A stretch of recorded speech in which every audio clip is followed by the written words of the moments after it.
Welcome, everybody. It's Andrew Beach, Executive Coach. I am a teacher of self-education. I help professionals like you communicate your value to find great opportunities faster, whether you're working or not. That's through a pragmatic process of personal branding, planning, and communicating through professional networking. If that's you, you're in the right place. Today is Career Happy Hour. Everybody is welcome to post their LinkedIn profiles in the chat. It's one of the main platforms that I'm broadcasting from. And hopefully you are joining here today in the conversation. So access the chat, let me know where you're joining from, and put your LinkedIn profile there. I'd like to see that. Looks like we have a handful of folks in. Looks like Kevin keeps coming into the thing here. So let's see if he comes out. Let me know if you can hear me okay. Is there anybody out there joining? If you have the audio and that's reading loud and clear for you, I'd be appreciative to know that that's the case. We had some intermittent internet issues here in the Beaverton area this week. So there he is. Let's go ahead and give Kevin the link to the stream here.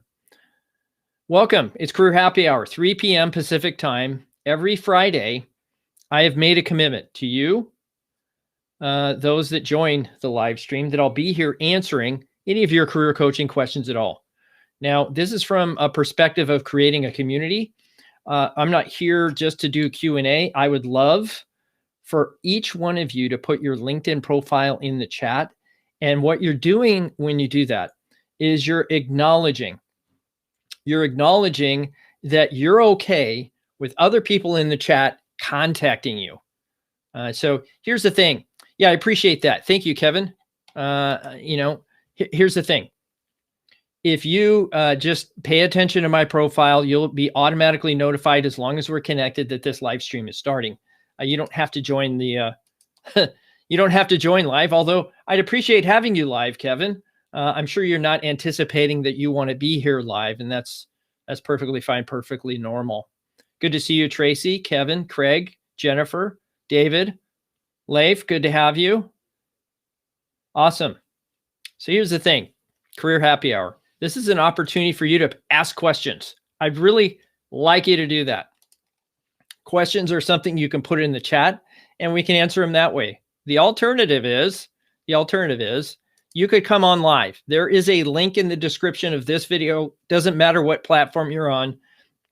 It could be LinkedIn. It could be Facebook. It could be Periscope. Could be YouTube. Doesn't matter. That link is in the description of the video.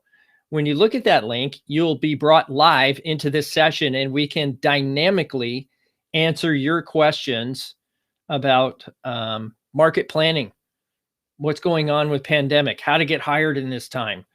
Some of the challenges you might be facing in networking, or, crafting a brand narrative for yourself. All those things are open game. So, and certainly if you have a chance, just take 1 second. There's a share button down below. We need to expand and grow this community so people know that they have something they can rely on every week.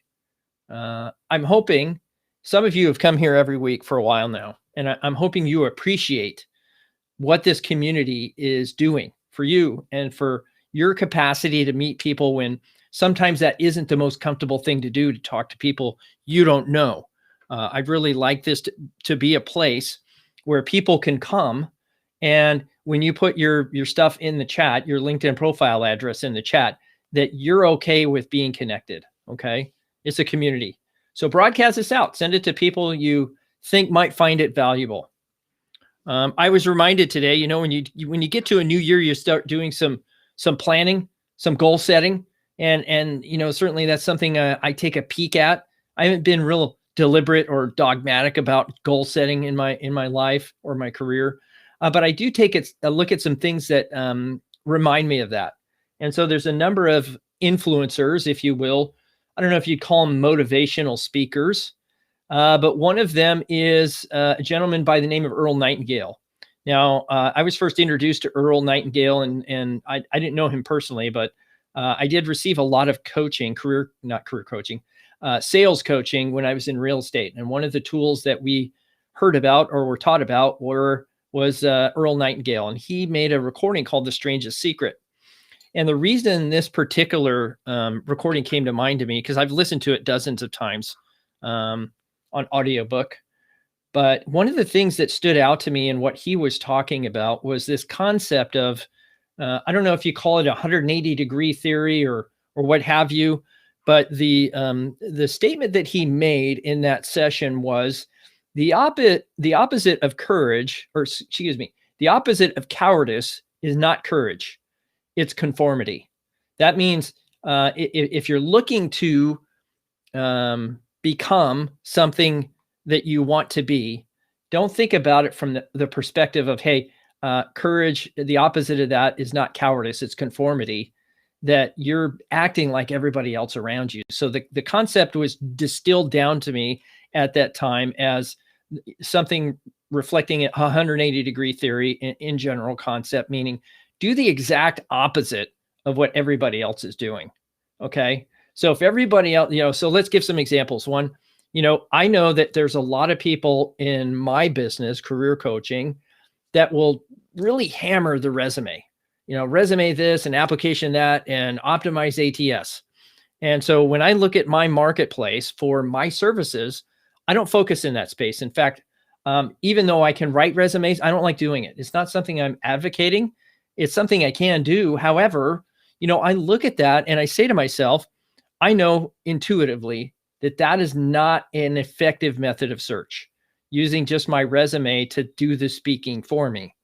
And it doesn't help me prep for interviews. There's a lot of other things in the game called job search that are more effective than others. And what does that mean? Well, I would really encourage you that what's the opposite of application resume? So if most people are doing that, what are most people not doing? What are most people not doing? And I think we all know that that's the networking piece, right? And so we can apply that to other industries, right? Or other situations. And so if you're looking at building a strategy for interview, many people come to interview with a strategy saying, I want to meet and be the person that meets all the requirements. I want to be the magical 100% candidate that's like too good to be true. And the problem with that is everybody's got that strategy, that I want to make sure that I meet all of their needs based on what I read on the requisition, what I see in the job posting. I'm going to try to meet all those needs. And if everybody's doing that, what should you do? The exact opposite. What many people are not doing is deciding for themselves, what do they bring? What do they bring to that role that other people may not? And just focus on the one or two things you're really, really good at to build a strategy around that for that particular interview. And you just harp on that and pound on that, if you will. And you provide examples of that so that you can differentiate yourself that way. Okay. So that's what I'm thinking about today. I'm thinking about the 180-degree theory. What is it? And that can be applied to what's happening today with the pandemic. And so I think in my mind, let's just walk through this for a second. What are most people running away from in terms of industry?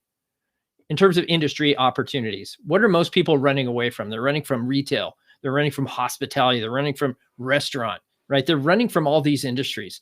Where do you think the opportunities are going to lie in the next 3 to 5 years? Let's say, do you think they're going to be in those industries that are flat on their back right now? Some of them may not recover, but there may be a recovery, not just not in the way you think it will happen. And I wouldn't ignore those opportunities. I would take a look at every opportunity to go the opposite direction of where many people are going. And logically speaking, not, that is how I think of it, but what do I think of that industry that I could add to that industry to help it survive or make it different or make it successful? And often you'll have really receptive people in that space because nobody is approaching it from that perspective. They're looking at all the companies and industries that are in play right now. And not that isn't valid, it is. It just depends on your perspective and your objective. That's a good one, perspective and objective. I should write that one down. If you want to steal it, go right ahead. Any questions, go ahead and put those in the chat. I'm happy to answer. And so I'm thinking through some of those. So if you want some interest on goal setting and some resources in that capacity, I'd absolutely look at Earl Nightingale and The Strangest Secret. I would look at Brian Tracy has a goal setting session. I would also look at who is it? Ziglar. He's really big on goal setting, as well as Jim Rohn. Those are all resources I found really helpful in helping me just wrap my head around having a clear objective or a purpose for what I'm trying to accomplish. And this year, I think I told you the word for the year for me was fundamentals. And so I need to get back to the fundamentals of goal setting. So anyway, good. Networking, building relationships. Yes. Happy networking from Detroit. Hello. Good. AI. Yes. Yeah. So, I mean, there's a lot of things you could bring. Yeah. I mean, that's a good call out. I mean, if you start thinking outside the box, and so there's another book, and I like the title more than I like the content, but the premise of the book, and the title is, if it ain't broke, break it. And I don't know, I read the book and I thought it was good, but it really kind of challenged my thinking about what it is that I think is working well and how can I break it? How can I break it and make it better and distill it and look at it from fresh perspective. And sometimes those outside perspectives, regardless of the industry, are really helpful. Sometimes, we don't think we're qualified, especially if we're making career change. I've been thinking about that this week too, is, hey, if I was looking to go from one industry to another and maybe even change job titles, what is the idea here? The idea is that if I was changing career, industry, and job titles, I think on paper, I'm not qualified. However, you're disqualifying yourself. And it's not uncommon that when you come to a crossroads and you have an opportunity to make some choices, you start to disqualify yourself before you've even had a chance. And I don't encourage you to do that. I encourage you to approach, if you saw a job description and you started looking through the requirements and you see, okay, this looks really, really interesting. And the more you read it, the more you start thinking to yourself, I'm not qualified. I'm not qualified for this job. However, if you went and talked to somebody, here's the networking in.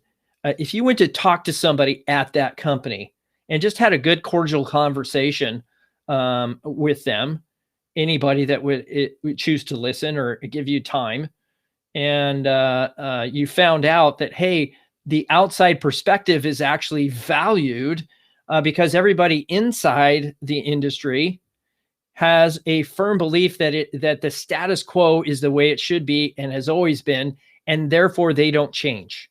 And this is, again, leaning into the theme, at least of today's session, and it's looking at doing the exact opposite of what everybody else is doing. And yes, you should consider opportunities outside your domain. Yes. What is the other book I read on that? I'd have to go look at my at my library to get the name of it, but and who wrote it. But good stuff. Looks like Terry's in the waiting room. If it's not broke, break it. Disruptors, innovators within the industry. Examples: Uber and Porsche. How is Porsche a disruptor? I don't understand that concept.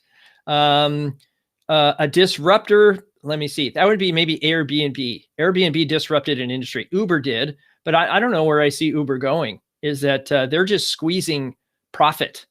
I see Airbnb potentially offering a valuable service to the commercial space. I mean, I could see them going from rentals or vacation rentals and into commercial real estate.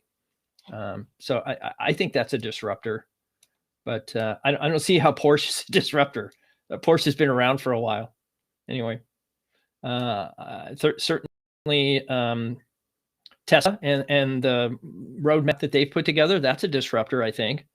But good. Awesome. Well, let's bring in Terry and see what he's got to say. I mean, I kind of come with a loose idea of how this thing is going to go, and I'm really expecting you might have some questions that I could answer, or you want to come on live as Terry is here and see if we can make something happen and get some value into this process. So here we go. Terry Smith. I'm running out of adjectives. It was venerable and auspicious. And wait a minute, are you consuming alcoholic beverages, or is that apple juice? No, it's apple juice. It's apple juice. Got it. It's apple juice. Good. It's Friday. It's career happy hour. Career happy hour. That's right. Yeah. So, what's on your mind? Well, I'm thinking about Craig's comment about, and your comment about disruption and about being disruptive and how that can kind of play both ways, right? I mean, disruptive technology is fascinating. I worked for a company for a while that was a disruptive technology. That we did the very first mobile, full capability mobile monitoring, medical monitoring device that is now a standard device in ambulances and air transport and so forth.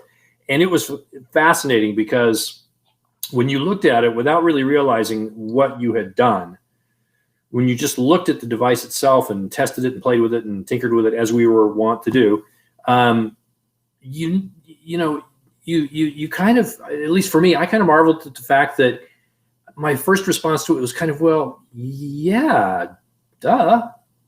And yet, and that really kind of is a bit of a formula for disruption, is that ultimately what you create that disrupts the world is something that people look at and say, well, of course, that absolutely makes sense. And that's the real beauty. That's the elegance of a great disruptive, whether it's a technology or a process or what have you, right?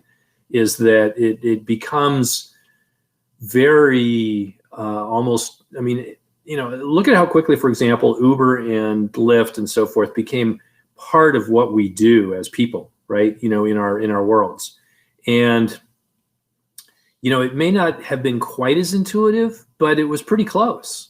And I guess that's what's really interesting about it, is that when you stop and think about disruptive thinking, it's more about intuition, I would say, or about creating intuitive products or services, right?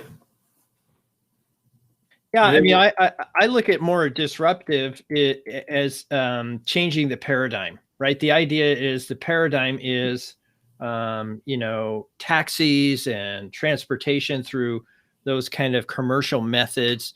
Yeah. It's regulated, and it's, there's no way anybody could ever compete. And you'd have to have the right contracts with the right, airports and all this different stuff. Yeah. And I think what they said is, fine, watch this, right? And so part of this is, certainly having some chutzpah, if you will, to say, hey, I'm going to say, watch this, and I'm just going to change completely the paradigm in this industry. Yeah. And so I look at things like talent acquisition. That is maybe and not to pick that out on purpose, but that is an environment or something that could be disrupted.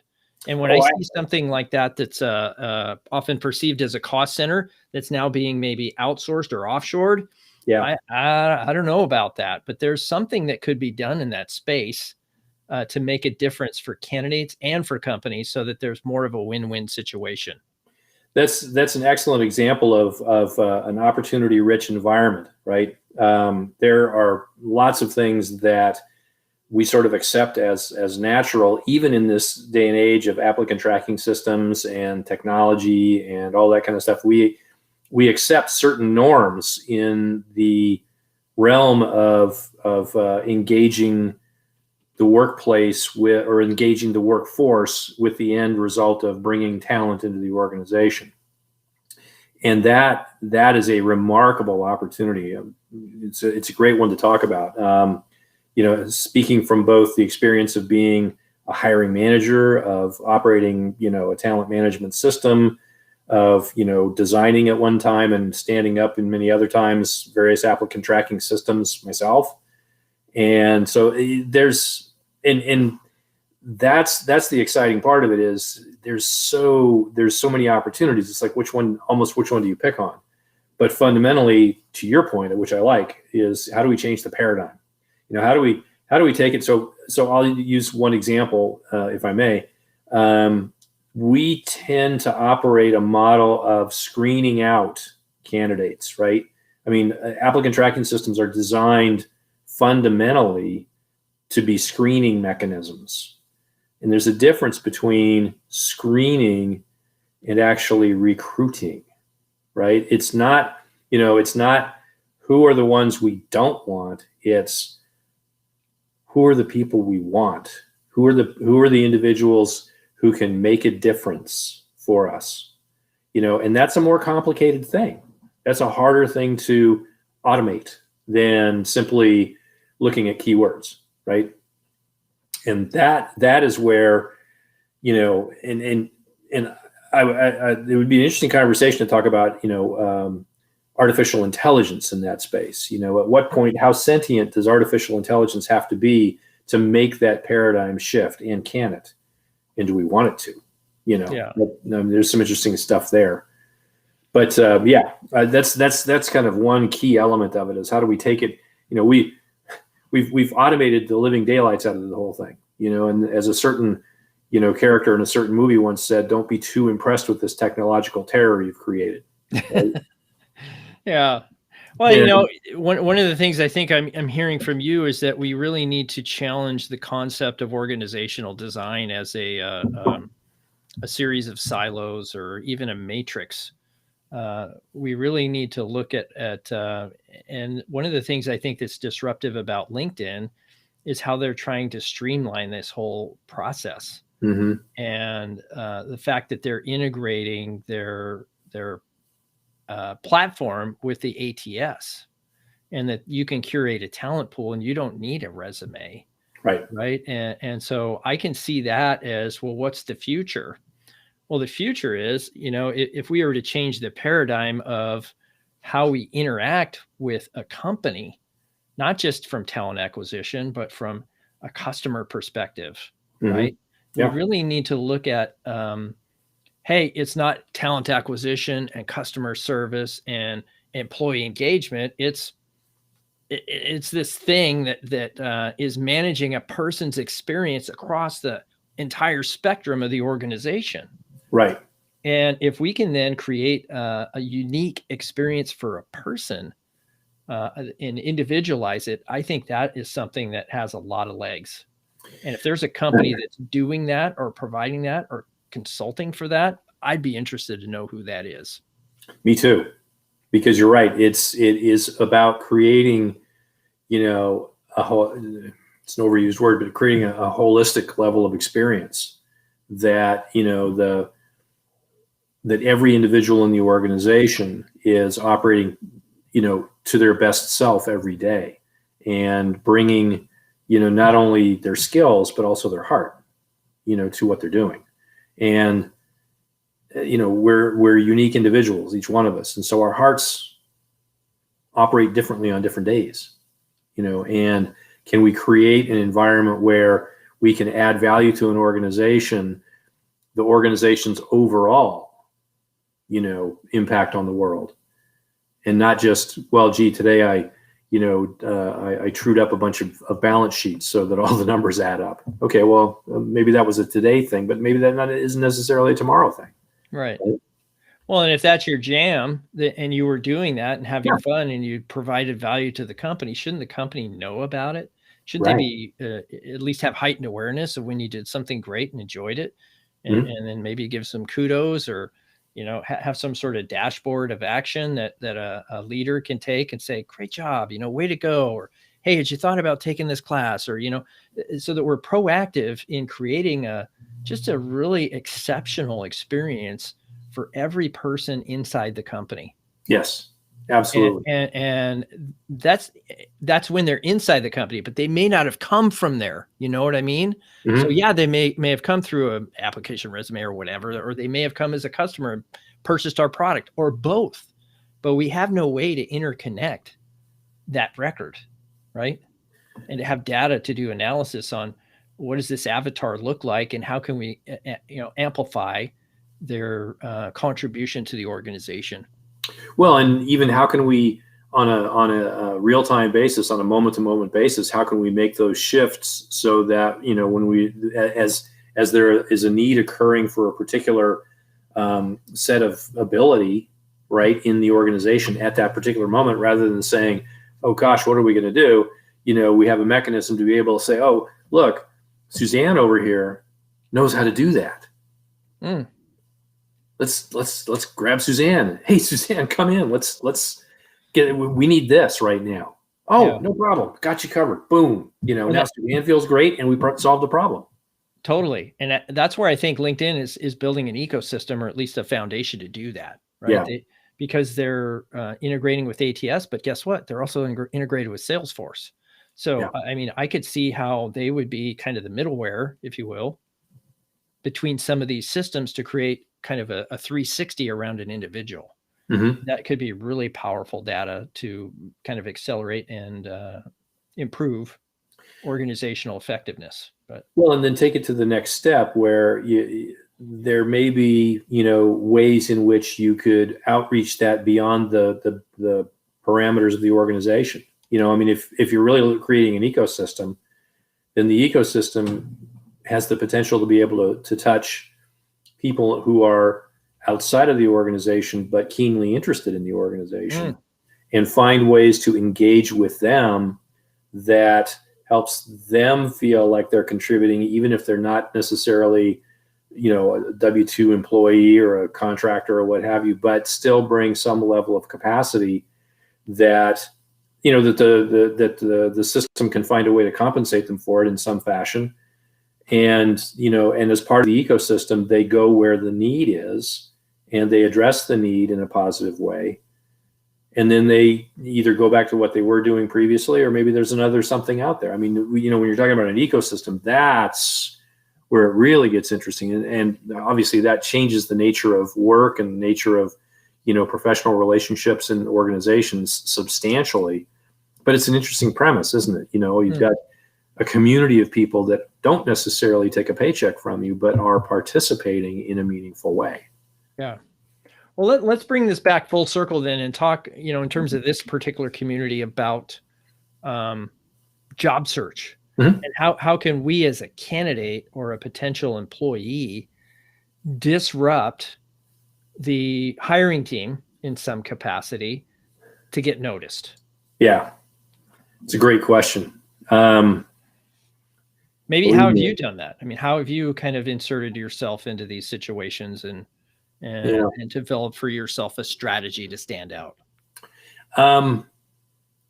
When I've had success doing it, and it's, I'll just be transparent and say it's rare, but when I've had success doing it, it's when somebody has said to me, here's this challenge that we're having, or this problem that we're trying to solve. And I say to them, oh, tell me more about that problem. And they do. And I say, I might have a resource, or I might have, a connection to somebody or some community of people who can help you with that. And what that and what it requires, is that you're really, when you're having those kind of conversations, that you're really paying attention to what's being said. It happens when somebody says to somebody else, I've got this problem, I need to solve it. I don't know how, I don't have the skill set, I don't have the people involved, and so forth. And that person says, well, wait, if I can find you somebody that could help you with that, or if I know of something, can I make that connection with you? Can I put you and that resource together? And that's, from a candidacy standpoint, from this group's standpoint, how we, can kind of listen to each other and have each other's understand. Like, I know, I've come to know Craig Clark a little bit, and I know some things about some of his interests and so on. And I was fortunate enough to be able to make a connection between he and somebody that I know here in Portland because of something that Craig said about something he was interested in that rang a bell for me that said, I got to go call this guy, which I did. It took a little time to get it put together and so forth. But, it's that kind of thing, being aware of the community that you're in and being willing to, kind of keep your ears open to those sorts of things. It's not revolution by any means, but it's awareness. Well, what you described, I think, is really fundamental. That's my word of the year. The fundamentals. And that is, taking a consultative approach, whether you're at an interview or perhaps even just networking, just asking really good questions. Yeah. Not like, do you have any jobs for me? Right. Or what can I do to improve my resume, or how can I be a better interviewer? Right. Yeah. It's really going a step deeper, especially when it relates to what you want to be known for or known as. Yes. Understand if they're wrestling with that issue or not. And that consultative approach, and I think your connection there was good, right? I consult, I ask questions, I identify something. Maybe that's not for me, or I don't have the skill. And now I'm going to contribute something back by connecting them to a solution. Right. And so that to me is classic networking, and is something that I think everybody here can benefit from by asking those what if questions. What if you had this, and what would that mean for your organization if you had it, right? And then you can start distilling down to some basic needs that they maybe didn't even know they had. Yeah. Why? Because they're deep in the operation and they're used to the paradigm, and they don't know what they need. I can assure you. But if you start asking the right questions and they identify, I have that need. That's what salespeople do. They identify the need for their product or service. And once they find it, they offer the service, right? If they don't find it, they don't. Well, they shouldn't offer the service. That's not sales anymore. But well, it's, it reminds you a little bit of the Six Sigma concept of the 5 whys, right? Keep peeling away the layer of the onion. One of the things I found in interview situations that's really effective is the really simple question: what's the key, most important problem you're trying to solve? What's keeping you awake at night? Right. And, or some variant of that, because I actually said that to somebody. I said, what keeps you awake at night? He says, nothing. You sleep really well then, don't you? Pills, the Valiums I have right before bed. I sleep. Yeah, the Valiums and the Pinot Noir chaser. Yeah, exactly. But, something as straightforward as that, and by the way, that's entirely okay. In fact, all things being equal, and this is another, paradigm shift maybe is, and you and I have talked about this before, I know you've talked about it with this group, is the notion that, when you're in that chair interviewing for a position, the reason you're there is because there's a perception that you can help them, or they wouldn't be talking to you. Yes. They'd be like, thanks. But anyway, so you have a giant opportunity there, to ask that very important question. What problem can I help you solve? And hopefully the conversation has gotten to that point where you kind of have a sense for it anyway, because you've been talking about their challenges for a while. But I'm really hitting it on the head and saying, what is the most immediate important thing that you need to get done that I can come help you with? Well, yeah. And that's, what's funny about that, Terry, is that many people wait until the interview to ask some of those questions. Yes. And if it were me, I wouldn't want to wait for a requisition. I wouldn't want to wait for that job posting to go. I'd want to swim upstream and start asking those questions of any company I have interest in. Yes. And the nice thing is, if you get to the interview table and you're in a position of auditioning, man, do the dynamics change. Right. There's this job in the middle, in between. They want you to like them, and vice versa, right? There's a likeness factor there, and you may not get the truth. So they may say, "Hey, oh yeah, we we're trying to solve this problem. Well, that wasn't the problem they were trying to solve, because they didn't want to tell you the truth about it. Now, not that they didn't want to tell it. It's they wanted you to say yes at some point during the end of that interview process to an offer they might be extending to you. Yeah, so before they actually extend the offer. Yeah. Right. But it's perfectly valid. Coming up with really good questions. Now, some people may have an issue with the word problem because that predicates or at least says that they're deficient or they're screwing up, and some people may be willing to admit that, but others may not. And so I think it's important to come up with some good questions. I like the what if approach, or tell me more about what you're doing in this space. That I have expertise and you maybe have a problem based on the research or market dynamics of the current day. But having a lot of great questions, formulated in advance. Right. Or you can couch it, instead of asking for a problem, you can say, what are the opportunities that you see here? What are the opportunities? Or what are you trying to accomplish? Yeah. By hiring somebody in XYZ requisition or capacity or in this space? Well, go ahead. You'd be interested to see what the answers might be. Yeah. Because some people may say, well, we don't have any opportunities there. Things seem to be moving pretty well currently. But I mean, I don't know anybody staying static. That's successful, right? Yeah. Except for the government. Anyway, we don't need to go there. Right. You were saying? Well, I was just going to say that if back to your point a moment ago, if you're doing that kind of advanced research before you hit the interview stage, then you probably have already, or hopefully have already figured out at least an aspect of what those things might be. So if you've gone through a research project or an assessment or just trying to figure out what do I need to know about this company, in the event that I do get to sit down with somebody, I start from a place of relative knowledge, right?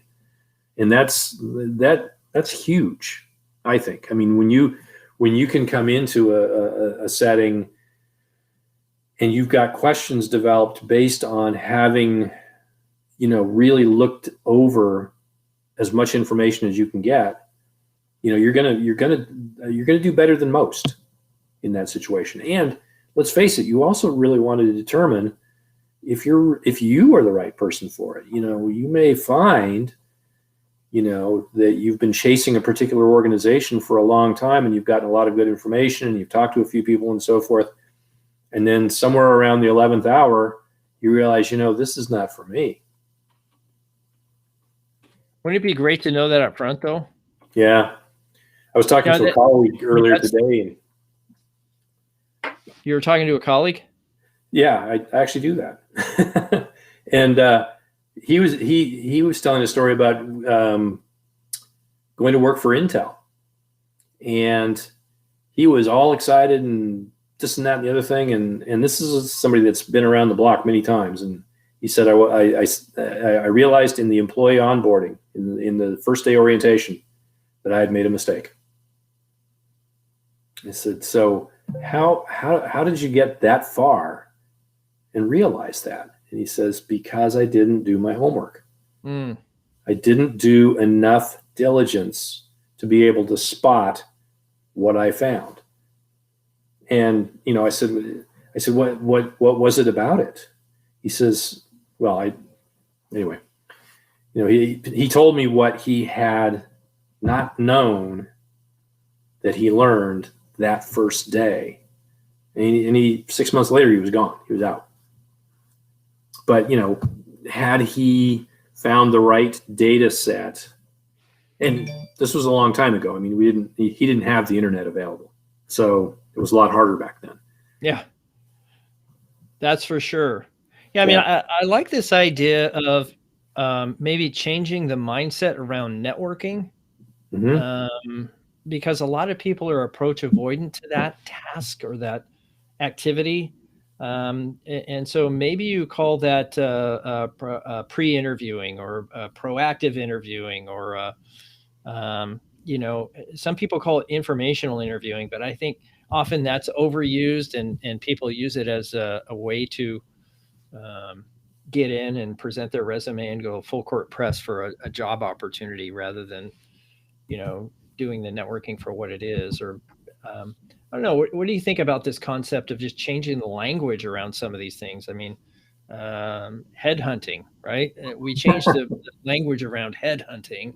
We can certainly change the language around networking and make it more palatable. Well, interview prep. Let's just call it interview prep. Yeah, something like that. Mock interviews. We're changing the language. Yeah. How many mock interviews can you get this week? Nice.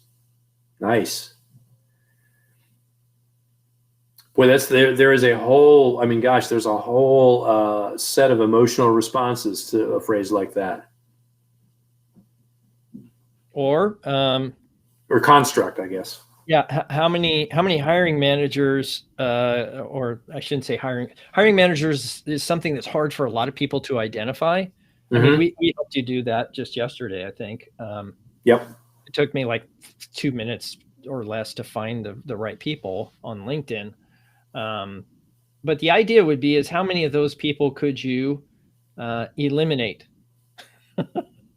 from your target list, right? Or vet against an ideal. I don't know. I mean, there's just a lot of ways you can play a game or help yourself lean into this stuff so that you're not thinking it's hard work, even though it's hard work.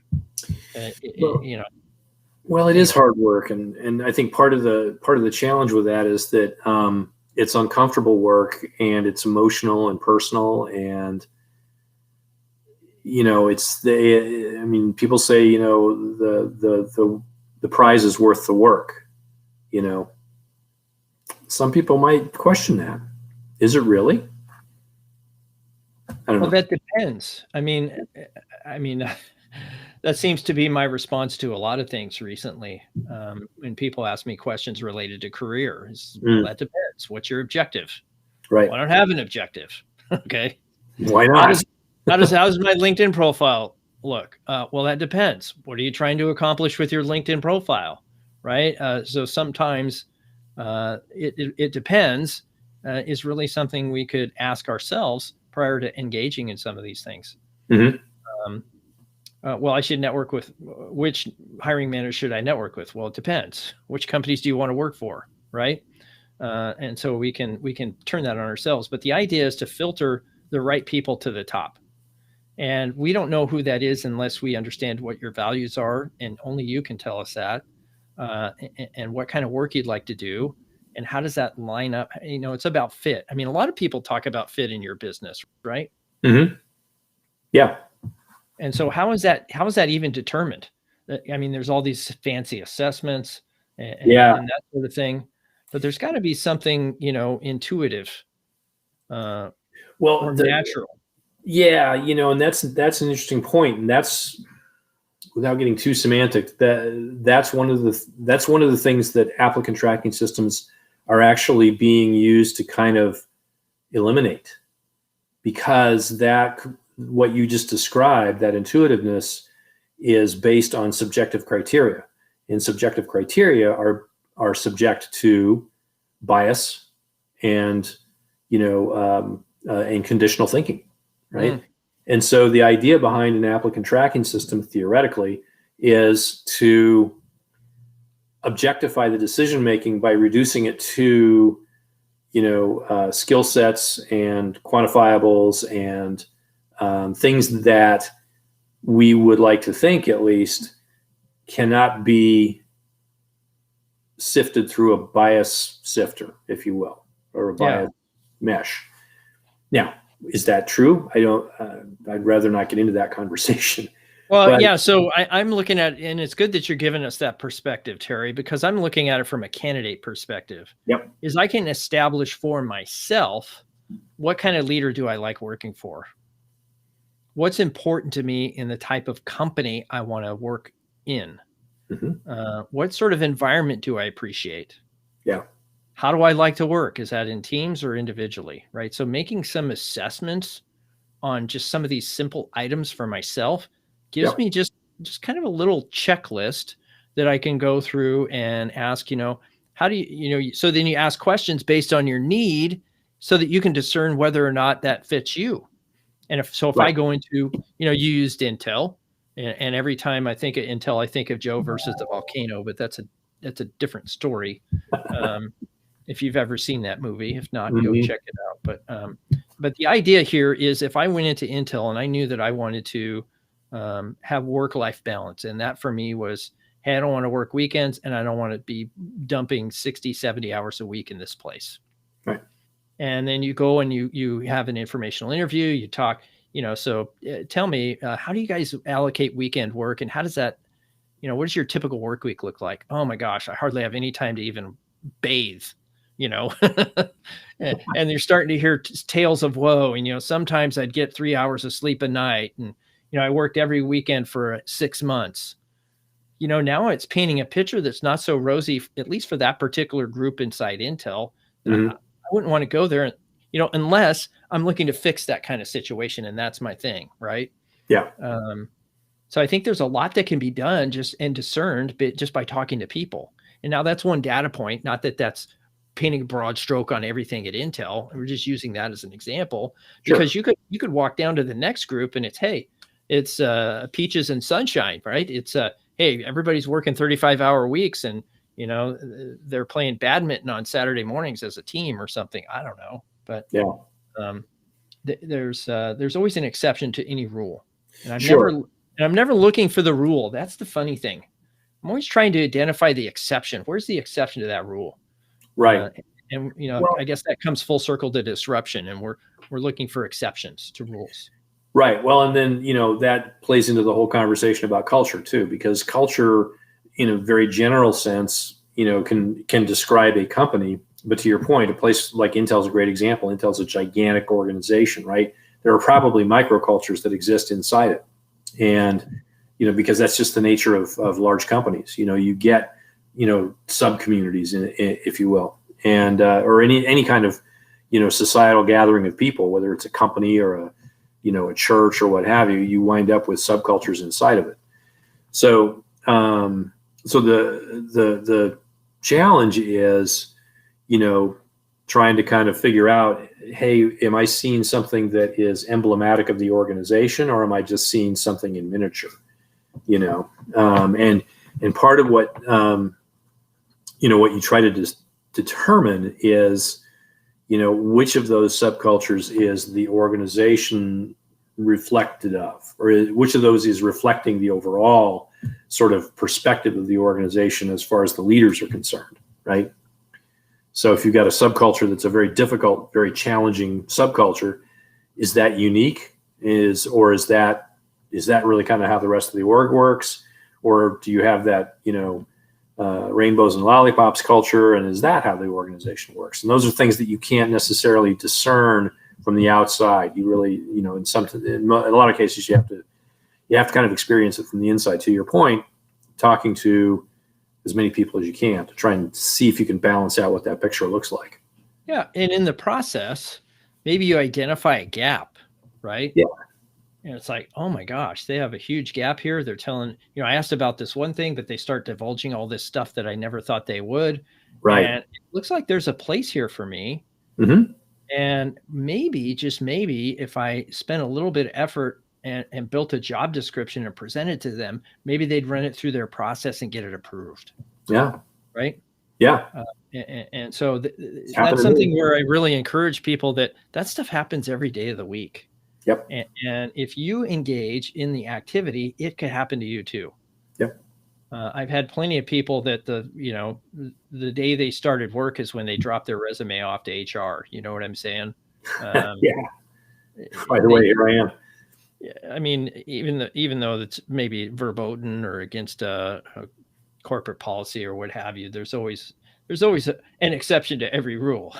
Sure. So absolutely. Good. So I don't see any other questions out here. Nobody wants to join us, Terry. So maybe we just keep riffing this way and see what lands. But yeah. So how are things going for you? Maybe I should pause at that one. Well, not bad. And by the way, thank you for the exchanges that we had over the course of yesterday and today. I feel like I got that to a pretty good place. So I really appreciate you surfacing that. Thanks. Yeah. And incredibly timely. Which actually led to another conversation about another opportunity altogether. So all that much better. So one of the things that I had an opportunity to do yesterday that was really fun. I have the benefit of having a couple of different computers and enough bandwidth to be able to run, two different online activities at the same time on these machines. And so as it happened, there were two different virtual job fairs occurring yesterday, overlapping each other by several hours. Okay. So I thought, oh, you know what? I'm just going to multitask. I'm going to attend both of them. And so I did. And it was really interesting because they were of such contrasting style. They were so vastly different from each other that it was almost two completely different activities. One of them was, really, really traditional, hey, click on this link to go to here and, listen in on a presentation or what have you. Very structured, very formal. And the other one was, and it was not very live. I mean, there was very little in the way of interaction. You could, the chat rooms that they had set up were text chat rooms, right? Just really simple platform, really, really dull. The other one was a completely live event being broadcast on the web from San Diego. And I mean, literally they had cameras set up in these various rooms in this building where they had people all working, masked up and working with shields and everything else. But, and the founder of the event and the president of the company that was putting it on, and they came in and had very live, very comfortable, real conversations.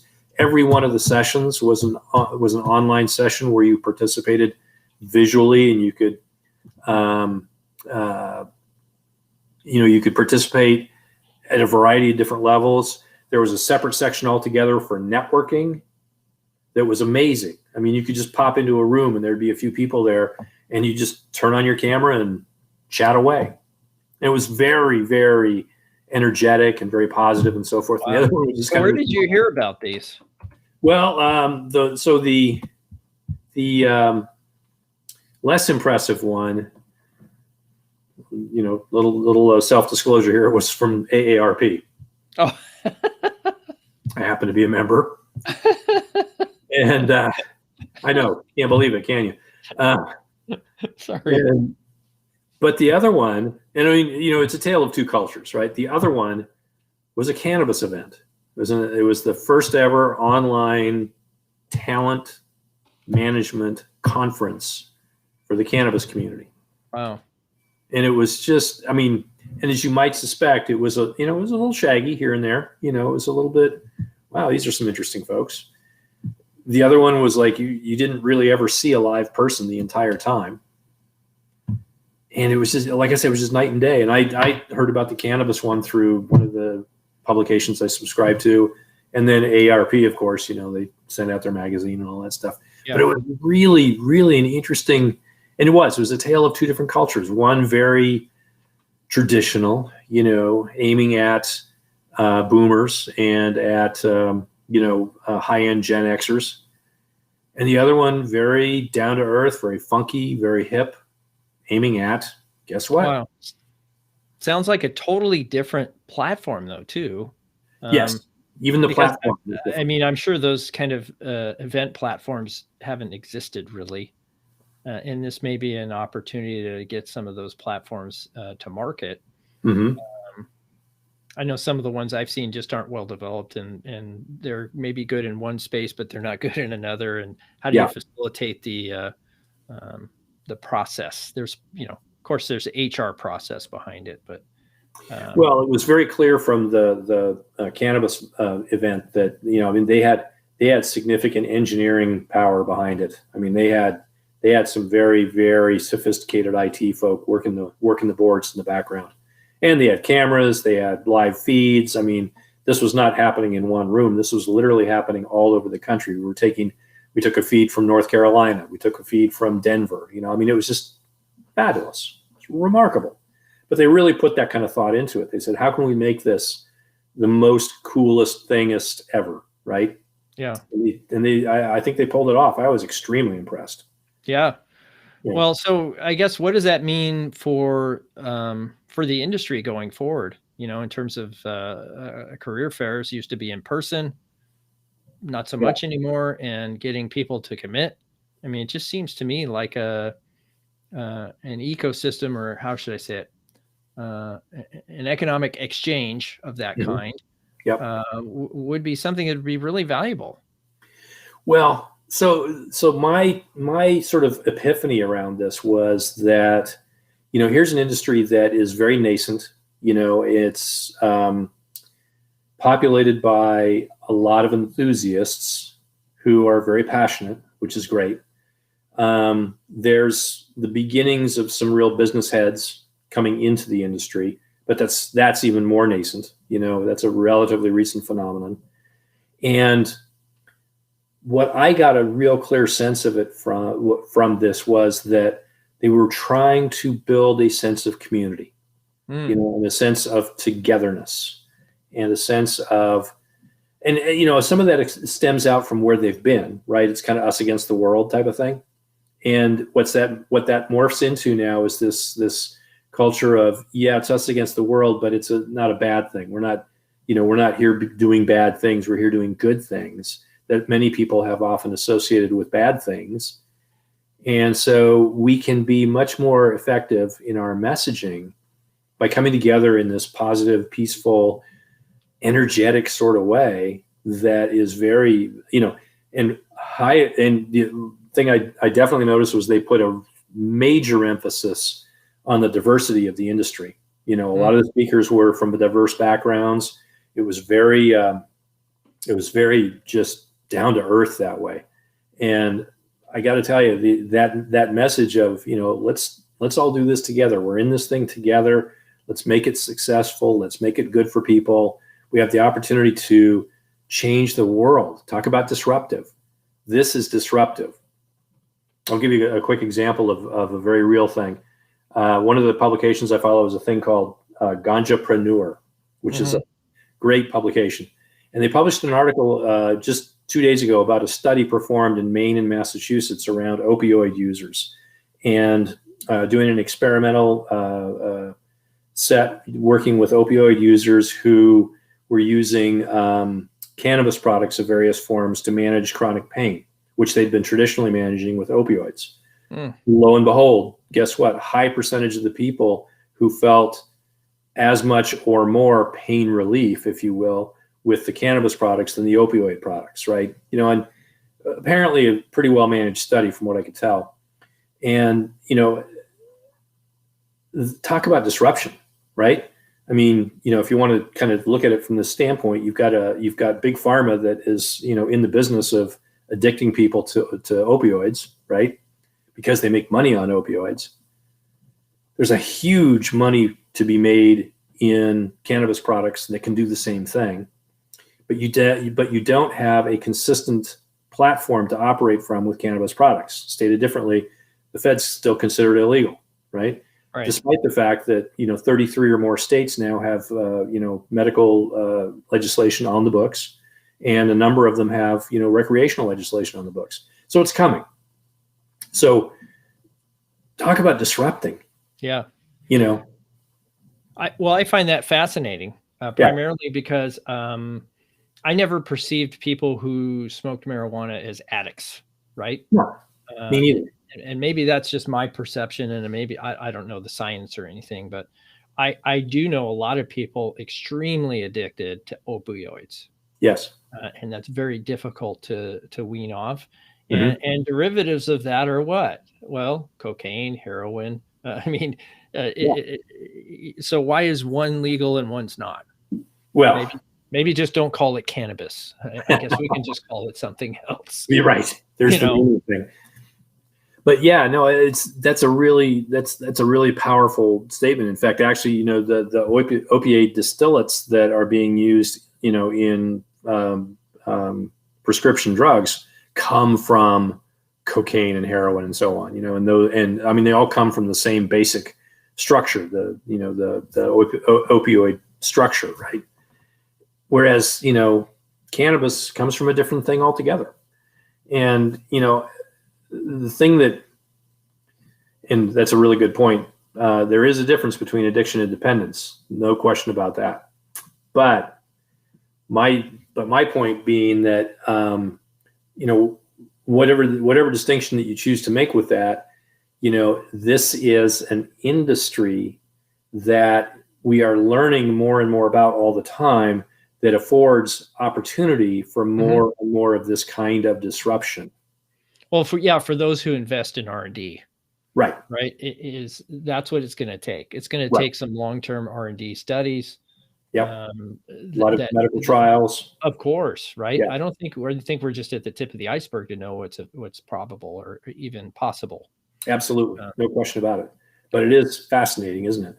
Yeah. Well, I mean, so back to these job fairs, though. I just find that really a contrast in how people execute things, and I'm wondering, from your perspective, do you think that was a evidence of just the investment, right? That they found the importance in investing in that kind of an event for each party, or do you feel like they just applied more capital? Or because certainly AARP is not a small organization. No, and so was it just? Do you feel that one kind of took it seriously, and they had maybe a leadership on the event or something that was invested? I think there's two elements of it. I think one is that the community that invested in it invested emotion as well as cash. And not to make sweeping generalities, but I'd be willing to bet the larger percentage of the population that they were trying to reach were digital natives. And so had a greater degree of comfort around this platform. Whereas the other group, probably not many digital natives, and probably a corresponding dissonance about the use of technology platforms. And so I think they aimed appropriately in both cases, which I'm sorry to say, in the AARP case, the appropriate aim was created an output that was not nearly as compelling as the other one was. Gotcha. That's how I would see it. Okay. So so maybe the motivation there was just to get brand recognition, say for AARP. So many of the companies that I'm aware of that participate in career, hiring events like this are looking at it as a PR opportunity. Yeah. And not that that's wrong. Right. And they feel like they're providing a service to their membership. But the cannabis event sounds like it had a different motivation in order to attract and build community in a positive fashion. Is that what you're saying? Yeah, they started from a different point of view. I mean, each group started, I think, I don't know because I wasn't there, but it had the look and feel of two groups starting from two completely different points of view, and then building their product based on those points of view. Okay. And then, so what do you think is an outcome from that positive for you?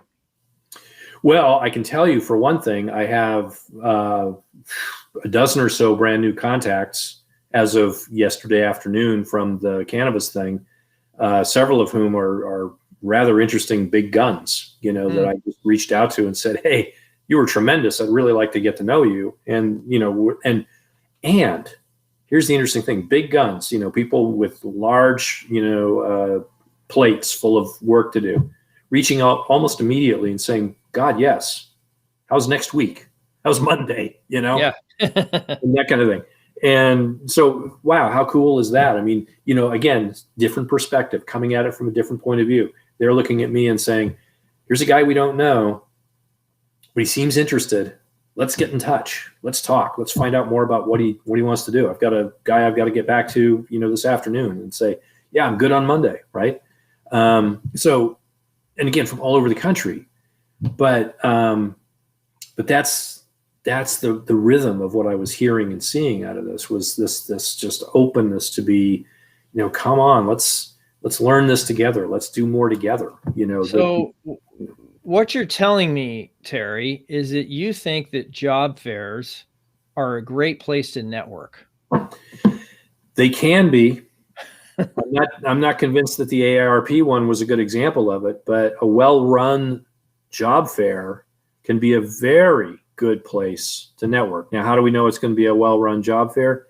I can't tell you that, because I don't know. Well, the fact that they're virtual makes it that much easier to invest in, right?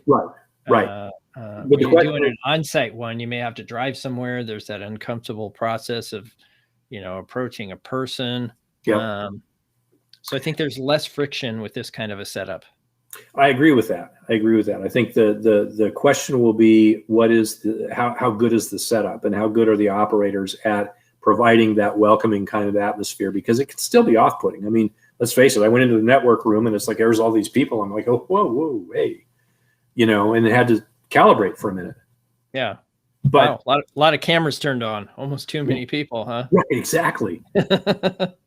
But once you kind of take that deep breath, I had committed it to myself. I'm gonna do this, and then you realize everybody else is doing the same thing. Totally. They're kind of going, oh, okay, hi, how are you?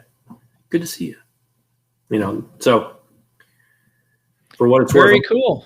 I think the opportunity is fantastic. I think as we continue down the path here over the next year or so, it's going to be really interesting to see what other kinds of career forums there are.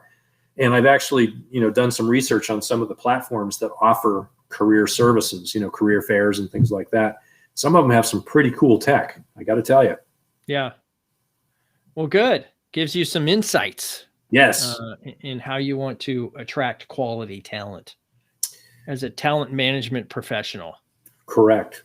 Yeah. There's your word for next week. Insightful. Insightful. Like with an E, insightful, or insightful? Insightful. Yeah. Okay, got it. The insightful Terry Smith. There we go. You have a new moniker. Right. Oh, now we've already burned it. Darn it. Ah.